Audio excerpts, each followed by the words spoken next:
Pemirsa, untuk mengawali informasi kita pada hari ini mengenai hujan deras yang mengguyur membuat pagar Puskesmas Cilikah yang baru dibangun 1 tahun di Kecamatan Kayu Agung Ogan Komering Ilir ambruk.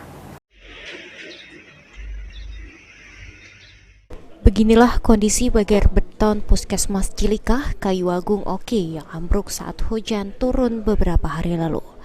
Berdasarkan pantauan di lapangan, pagar puskesmas tidak kuat menahan bobot air yang deras.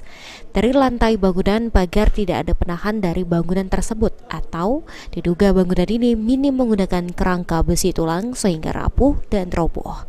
Padahal bangunan pagar puskesmas Cilikah dan lantai dibangun baru pada bulan Juli 2021 lalu. Kepala Puskesmas Cilikah Kayu Agung Oke Sumiati mengatakan, robohnya pagar beton Puskesmas Cilikah ini akibat hujan deras.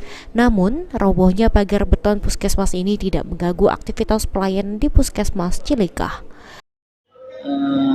Kejadian jadi terjadilah pagar Puskesmas itu yang roboh. Mungkin faktor daripada hujan deras dan cuaca yang tidak memungkinkan dan Robohnya pagar puskesmas ini sudah dilaporkan ke Dinas Kesehatan Kabupaten Oki untuk bisa segera diperbaiki. Ahmad Romawi, PAL TV.